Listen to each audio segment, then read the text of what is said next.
April, for those that don't know, is a Vizsla. She's how old now, mate? About 4.5. This is just a little bit of an update on where she's at and where you're at with her. Yeah, yeah. Well, we don't hunt birds. However, we do hunt birds because she likes to.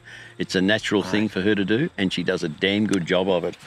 Yeah, now, like, for argument's sake, I come out with you this morning and obviously flew the drone over the top, and it was just mesmerising to watch. And, like, for argument's sake, I hardly hear any sort of vocal instructions between you and her. So what have you done to sort of get her to that stage? Because I do see where she's sort of so concentrating on the birds or what she's hunting. And look, it's not just birds she hunts, obviously. No, it's deer. But at the moment, we haven't hunted deer with her because there's a lot of baits, a lot of dog baits up here. It's a big issue. But just for argument's sake, when you were out with her this morning, what do you sort of do to get her to do what you want to do? I try to keep it very low key. I don't believe you need to yell at a dog, although it's not like I haven't yelled at her before.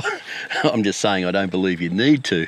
They have excellent hearing, and if you just take it nice and calmly and persistent and tolerate a fair bit, then I think you'll find they'll come to hand pretty well. This is something that she does very well herself. I've tried very hard in that going into the bush, chasing sambar through quiet country, I don't want to be talking to her all the time. I'd much prefer her to be looking at me and trying to take hand commands or arm commands or very low whistles or whispers. And that's how she operates out there as well. I can direct her left and right, and not. And how do you do that? You just say left, right, or I put my arm up, mate, and I say, hey, over there. Yeah, well, I've heard you do that. Yeah. But look, in reality, like, she's obviously 4 years old now, or a bit over. Yep. She's probably at her prime. Yep. You have not had her spayed. No, not yet. But you were thinking about getting it done. She'll be getting spayed in December. But she is the most settled dog now. Yeah. She's great around camp. She's great with everyone. I don't think she's got a nasty bone in her body unless you're a quail. Look, I think I've seen the progression myself of the way Leigh has sort of taken it from the time she was a pup. And look, a lot of people expect a lot of their dogs, their hunting dogs, early on. And I think you've got to expect them to be a little bit naughty, a little bit out of control. Now, let's face it, Paul has now got his new Weimaraner, Dougie. He's a big unit. And Paul will have to put the time in, and he knows it, but probably working with April. Working with April to start with, she was very good, and that comes back to the breeders. They were exceptionally good with the pups, and every litter since, I've heard nothing and seen nothing other than that. They're fantastic. Chris and Pauline, look, how long do they have the dogs before they're sort of... We got her at 10 weeks, and they wanted her to have that little bit more pack time just to learn her position in the pack, which is a brilliant idea, and it just levels the dogs out. And not only that, it gets some use. I know Chris and Pauline, they've basically always got deer antler around, or they're always making a lot of noise over the dogs. Absolutely. She was not gun shy at all. No. Not at all. What I mean. So not at all.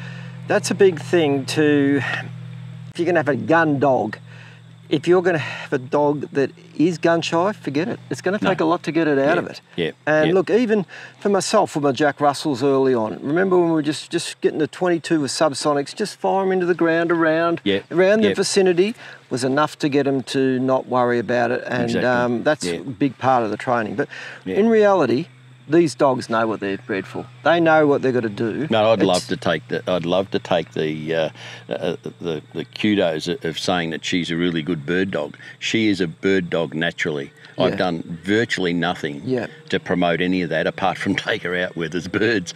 And I don't shoot ducks, as you know. I don't shoot them. But we in general aren't bird hunters. No, we're not. But it doesn't mean you can't walk the paddock like you have this morning where we're camped and have a bit of fun. No, and not only that, it gives her a release. It also gives her a chance to be trained and see what she will do when she is excited by, let's say, a deer or foxes or something else, or even rabbits for that matter. She loves rabbits because she likes that run and chase part, but she also likes the stalk and the hunt.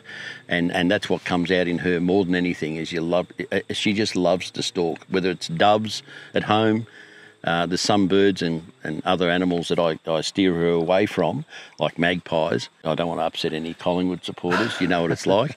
But we're easily upset. Yeah, well, you know, especially if you talk about our forward line. Don't get me started.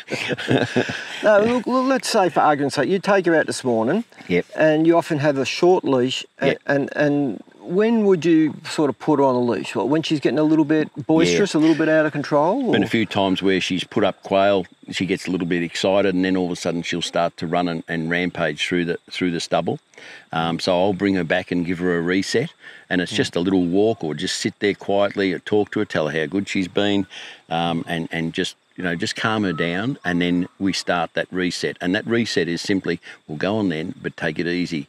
And we've done that easy hunting sambar and deer through the scrub. So when she was a little pup, I'd have her on the lead, and I'd be saying, as we walked exceptionally slowly down the street, I'd say to her, easy now, and I would take stalking steps, and then she would do the same, and that has come out, and you see that in her now, and it just when she was a pup, you obviously, when we took her up into some of the deer country, you don't want to see your dog run off and not come back, so you did work with a quite a long lead, which was a bit of a pain in the backside. Oh yeah, you know what I mean, because it gets tangled around things and whatever.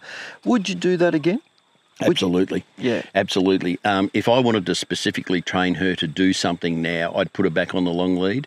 One of the things I did with the long lead is I would intentionally put her around obstacles and then drag her back so that she knew, and just say to her back, and she would go back around and follow her lead so she untangles herself. And I think a big thing with any dog, whether it's a hunting dog or whatever, is get them used to not being out of your sight and you not being out of their sight. In other words, hide and seek's important. Exactly. The old hide and seek. Hide. Look, when they're pups, you hide. If they run off too far, hide behind a tree.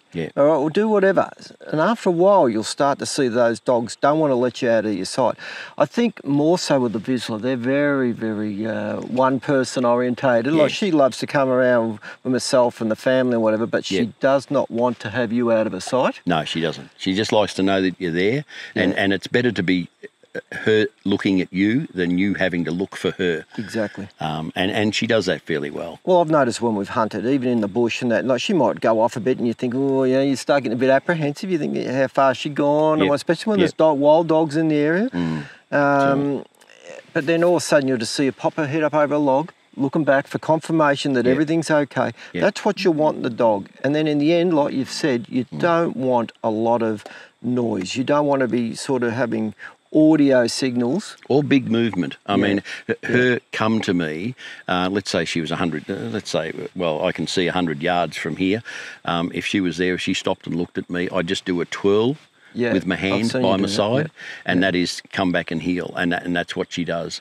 Otherwise, it'd be a direction left or right, or go on, and that's just go on, get going, just keep going. For argument's sake, like in the training at the start, were you very much on sort of food treats or? Very much. It's always, she's a bit of a pig. She'll eat anything, and everything was a treat. I remember reading years ago a guy from New Zealand who had those hunt-away dogs, and he said, one thing I've learnt that I would never ever do again, and that is reprimand my dog for not coming to me. And I thought, geez, that's not easy to do, because you feel like you want to, kick it to tomorrow. But it's something I've tried to hold, and she does that well. There's times when she gets away, and yes, as I keep saying, she puts come to me on her list of things to do, and eventually she'll get to it. But, when you're out in the bush, there are times when you might see a snake or something like that. You want the dog to respond. It's important. And I just have to raise my voice.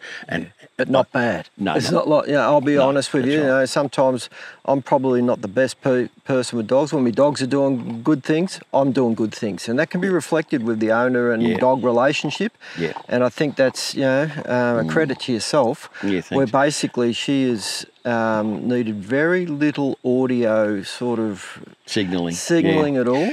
But one thing we should probably mention, obviously when they've got their nose in the grass and all this sort of grass around here, she is susceptible to sort of allergies, isn't she? Yeah, she has been, we had an incident a couple of days ago that she picked up some paspalum when I took her fly fishing, and she'd been running through some paspalum, and Well, the cows get pink eye up here. Yeah, that's right. So, it's something to be aware of. And look, you could take him to the vet, hello girl.